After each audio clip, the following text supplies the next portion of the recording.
আসসালামু আলাইকুম। আজকে আপনাদের সাথে বেগুনি রেসিপিটা শেয়ার করব। একদম ফুলকো বেগুনি। আর ইফতারে বেগুনি নাই এটা কিন্তু চিন্তাই করা যায় না। কিছু টিপস ফলো করলে আপনাদের বেগুনিটাও আমার মতো এরকম ফুলকো হবে। আর এটা কিন্তু খেতে বেশ মজা, দেখতে পাচ্ছেন কতটা ফুলকো হয়েছে। আর ভিতরে বেগুনটাও কিন্তু একদম নরম তুলতুলে হয়ে গেছে। শুধুমাত্র একটি গোপন টিপস যদি ফলো করে বেগুনিটা তৈরি করেন বাসায়, তাহলে এক দোকানের চাইতেও আর কি অনেক বেশি টেস্টি হবে আপনার এই বেগুনিগুলা।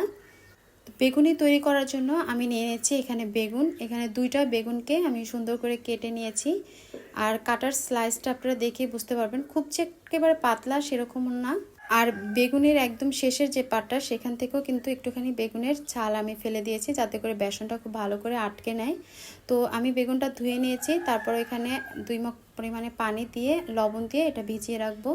বেসনের ব্যাটারে দেওয়ার আগে জাস্ট শুধু পানিটা আর কি ফেলে দিব। তো এখানে নিয়ে নিচ্ছি আমি 1.5 বাটি পরিমাণে বেসন। আর এই বেসনটা দিয়ে বেগুনি করার পর যদি বাকিটা থেকে যায়, সেটা দিয়ে আপনারা আলুর চপ, ডিমের চপ করতে পারেন।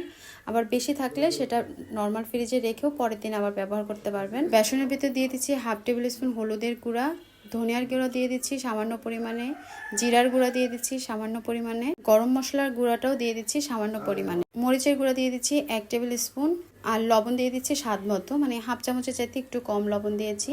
আর আদা রসুন বাটা আমি এখানে 1 টেবিল চামচ দিয়েছি। এখন যে গোপন ইনগ্রেডিয়েন্ট সেটা হচ্ছে বেকিং পাউডার। এখানে আমি বেকিং সোডা দিইনি, বেকিং পাউডার 1/2 টেবিল স্পুন দিয়েছি, ময়দা 2 টেবিল চামচ, আর চালের গুঁড়া 1 টেবিল চামচ।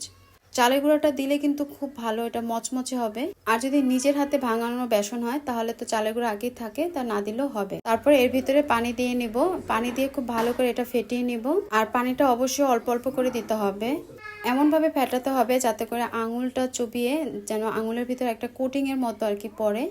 তো এর ভিতরে দিয়ে দিলাম আমি একটু কালো জিরা। কালো জিরাটা মুখে পড়লে বেশ ভালো লাগবে, আপনারা দিয়ে দেখতে পারেন। তো ব্যাস তৈরি হয়ে গেল আমার বেসনের ব্যাটারটা। একটু ঘন করে যদি ব্যাটারটা গোলা হয় তাহলে বেগুনের গায়ে কোটিংটা খুব ভালো করে আটকে যাবে। তো বেসনের ব্যাটারের ভিতরে বেগুনটা নিয়ে 3-4 বারের মতো করে কোটিং করে নিতে হবে। আর আমি চুলায় অলরেডি গরম তেল বসিয়ে দিয়েছি। তারপরে এভাবে তেলের ভিতরে ছেড়ে মচমচে করে ভেজে নিতে হবে। যখন আপনার ইচ্ছে মতো কালার চলে আসবে তখন কিন্তু এটা তুলে নিতে পারেন। বেগুনের সাইজগুলো যেহেতু আমার একটু বড় বড়, তা একটা দেওয়ার পরে কিছুক্ষণ পর আমি আরেকটা আর কি এখানে দিয়েছি। আর একটু তেলটা উপর থেকে এভাবে করে ছড়িয়ে দিলে উপর থেকেও দেখবেন যে একদম ফুলে যাবে। দোকানের বেগুনের চাইতে আমার কাছে বাসার বেগুনিটাই বেস্ট মনে হয়, কারণ দেখা যায় দোকানের বেগুনিতে অনেক মোটা করে বেসনের লেয়ারটা থাকে, যেটা বাসায় খুবই পাতলা থাকে আর মচমচে হয়, যে কারণে বাসার বেগুনিটা আর কি বেশি ভালো লাগে। তো আপনাদের কাছে কেমন লাগলো অবশ্যই কমেন্টস করে জানাবেন। আর রেসিপিটা ভালো লাগলে রিকোয়েস্ট থাকলো চ্যানেলটি সাবস্ক্রাইব করার। আর এই তো তৈরি হয়ে গেল আমার বেগুনি রেসিপিটা। তো বাসায় বেগুনি তৈরি করার আগে একবার ভিডিওটা দেখে নেবেন। তা আজ পর্যন্তই, আল্লাহ হাফেজ।